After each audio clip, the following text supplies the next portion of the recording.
जय श्री राधे दोस्तों, केपी की वाणी चैनल में आपका स्वागत है। शादी और कैरियर से संबंधित सभी प्रकार की जानकारी पाने के लिए हमारे चैनल केपी की वाणी को जरूर सब्सक्राइब करें।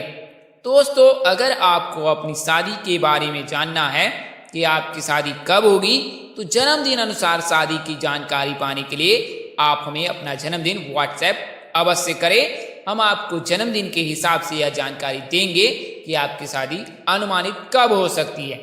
ऐसे जातक जिनकी आयु 28 वर्ष से अधिक है, वे अपनी कुंडली दिखाकर शादी की जानकारी पा सकते हैं। अगर आप लव मैरिज को लेकर भविष्यवाणी पाना चाहते हैं कि आपकी शादी लव मैरिज होगी या अरेंज, तो आप केपी की वाणी को अपना और अपने पार्टनर का जन्मदिन व्हाट्सएप कर सकते हैं। हम आपको मूलांक के हिसाब से यह जानकारी देंगे कि आपकी शादी माता पिता की सहमति से होगी या आपकी पसंद से होगी।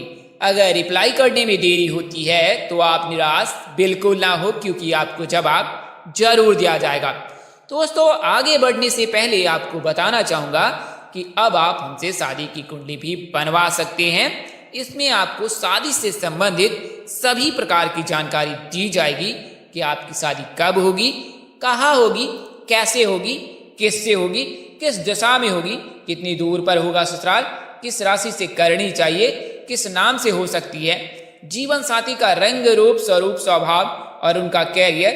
अगर आप लव मैरिज करना चाहते हैं तो माता पिता की सहमति मिलेगी कि नहीं मिलेगी, साथ ही ससुराल में लोग घर द्वार कैसे होंगे, यह तमाम तरह की जानकारी आप कुंडली बनाकर प्राप्त कर सकते हैं। इसके लिए आप 8521835670 इस नंबर पर आप व्हाट्सएप मैसेज कर सकते हैं अथवा फोन कॉल कर सकते हैं।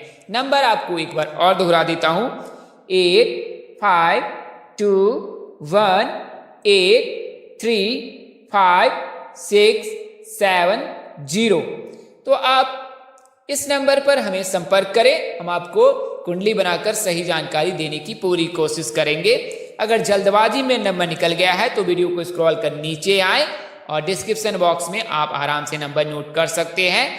ऐसे जातक जिनको जरूरत हो वे ही संपर्क करें, अन्यथा आप नंबर सेव करके रखें और जब कभी आपको जरूरत हो तो आप केपी की वाणी से अवश्य ही संपर्क करें। अक्सर आपने दोस्तों देखा होगा कि विवाह उपरांत पति पत्नी के बीच अनबन रहती है, एक दूसरे की बात पसंद नहीं आती है, उनके बीच झगड़े होते रहते हैं। कई परिस्थिति में ऐसी भी बातें पैदा होती है कि उन दोनों के बीच तलाक भी हो जाता है। तो ऐसा क्यों होता है, इसके कारण क्या है और इसके निवारण क्या है, तो आपको बता देना चाहूंगा कि सामान्यतः लोग जो है ना बिना कुंडली मिलान के ही शादी कर देते हैं या कर लेते हैं। तो ऐसी परिस्थिति में यह जानकारी प्राप्त नहीं हो पाती है कि दोनों की कुंडली में कितने गुण मिल रहे हैं। तो गुण मिलने के साथ साथ कोई दोष न लगे, यह भी ख्याल रखना पड़ता है। तो अगर नारी दोष, भकुर दोष या मांगलिक बलि हो जाती है तो ऐसी परिस्थिति में विवाह उपरांत वैवाहिक जीवन में अनबन होती रहती है। कई ज्योतिष इन दोषों को दूर करने के सरल उपाय बताते हैं और शादी करने की सलाह देते हैं। हालांकि यह पूरी तरह से ध्यान रखना चाहिए कि जो दोष लग रहे हैं वो प्रभावी है या आंशिक है। अगर प्रभावी है तो शादी बिल्कुल ही ना करें।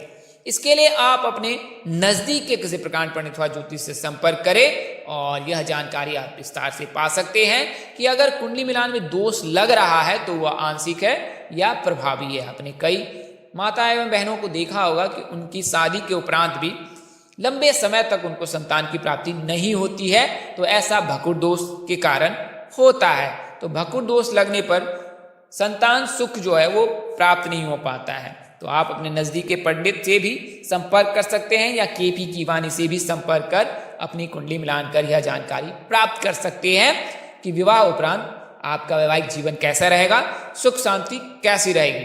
वहीं ऐसे जातक जिनके विवाह उपरांत वैवाहिक जीवन में अनबन हो रही है, शादी होने के बाद आप दोनों एक दूसरे से चिढ़े हुए हैं, अनबन हो रही है, लड़ाई झगड़े हो रहे हैं, आर्थिक समस्या के चलते एक दूसरे की बात एक दूसरे को पसंद नहीं आ रही है, तो आप अपनी कुंडली मिलान कर यह जानकारी प्राप्त कर सकते हैं कि ऐसा क्यों हो रहा है और इसके निवारण क्या है। आप केपी की वाणी से भी संपर्क कर सकते हैं। संचार के सभी माध्यमों से आप KP की वाणी से जुड़ सकते हैं और यह जानकारी प्राप्त कर सकते हैं, अपनी कुंडली बनवा सकते हैं और कुंडली मिलान भी करवा सकते हैं। तो यह प्राथमिक जानकारी आपको दी गई है। आइए अब आज मैं आपको कुंभ राशि के जातकों के बारे में विस्तार से बताने जा रहा हूं कि कुंभ राशि जातकों की शादी कब होती है, कहाँ होती है, कैसे होती है, किससे होती है, किस नाम से होने की संभावना रहती है, किस दिशा में होगी, कितनी दूर पर होगा ससुराल, यह सभी जानकारी आपको इस वीडियो में मिल जाएगी। तो आइए बारी बारी से जान लेते हैं। पहले प्राथमिक जानकारी कुंभ राशि के बारे में जान लेते हैं। तो जन्म राशि कुंभ का नाम अक्षर ग और सौ से होता है। अगर आपकी राशि कुंभ है और यह राशि चंद्र राशि यानी कि कुंडली के आधार पर है तो आपका नाम अक्षर ग और सौ से होगा। राशि स्वामी शनिदेव हैं। आराध्य देव आपके शिव जी हैं। भाग्यशाली रंग आसमानी है।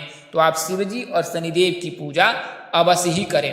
भाग्यशाली अंक 10 और 11 यानी 10 तारीख और 11 तारीख को अगर आप कोई शुभ कार्य करते हैं तो उसमें आपको सफलता मिलने की पूरी संभावना रहती है। राशि शुभ रत्न नीलम है और राशि धातु लोहा एवं चांदी है। तो अगर आप नीलम धारण करें तो यह आपके वैभव के लिए बेहतर होगा। राशि स्वभाव स्थिर है। राशि अनुकूलवार बुधवार, शुक्रवार तथा शनिवार है। राशि अनुकूलत हीरा, पन्ना तथा नीलम है। अनुकूल दिशा आपके लिए पश्चिम है। राशि तत्व वायु है जबकि राशि प्रकृति सम है। कुंभ राशि के जातकों की शादी के योग 22वें वर्ष से बनते हैं। इस नाम के लड़के और लड़की की शादी PRA नाम से होने की संभावना अधिक रहती है। हालांकि मिथुन राशि से शादी हो तो ज्यादा बेहतर होता है। कुंभ राशि के लड़कों की शादी अनिशा, अनीता, आनंदी, प्राची, प्रकृति, पूजा, प्रिया, रचना, प्राणी, प्रेरणा आदि नाम से हो सकती है।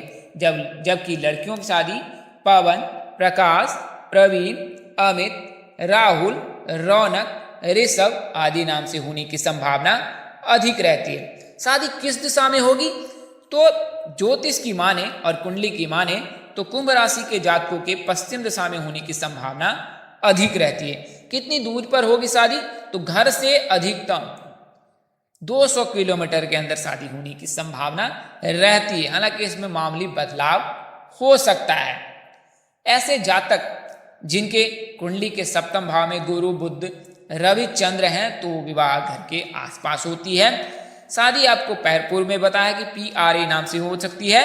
मिथुन राशि के जातकों से विवाह करना कुंभ राशि के जातकों के लिए उत्तम होता है। यानी कि K नाम के जातकों से अगर आपका विवाह हो तो ज्यादा ही उत्तम होगा। वहीं आपको कुछ सरल उपाय बता देता हूं।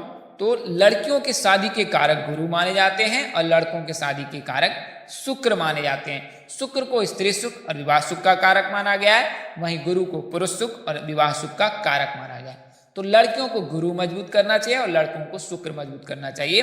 लड़कियां गुरुवार का व्रत करें और लड़के सोमवार या शुक्रवार का कोई एक व्रत रख सकते हैं। शिव जी की पूजा करने से शुक्र स्वतः मजबूत हो जाता है क्योंकि शुक्र के जो स्वामी हैं वो भगवान शिव जी हैं। वहीं भगवान श्री हरि विष्णु जी की पूजा करने से गुरु मजबूत होता है और विवाह के योग बनते हैं। जैसे कि आपको पता है कि भगवान श्री हरि विष्णु जी की कृपा से ही जातक के शादी के योग बनते हैं। तो गुरुवार के दिन साबुन शैम्पू का इस्तेमाल ना करें। उत्तर पश्चिम दिशा में सिर रखकर सोए। गुरुवार का व्रत करें। एक बार दिन में अन्न जल ग्रहण कर सकते हैं। संध्या काल में आप पीले चीजों का अधिक से अधिक सेवन करें। आप चाहे तो पीले रंग से युक्त खाने पीने की चीजें आप बनाकर उनका सेवन करें।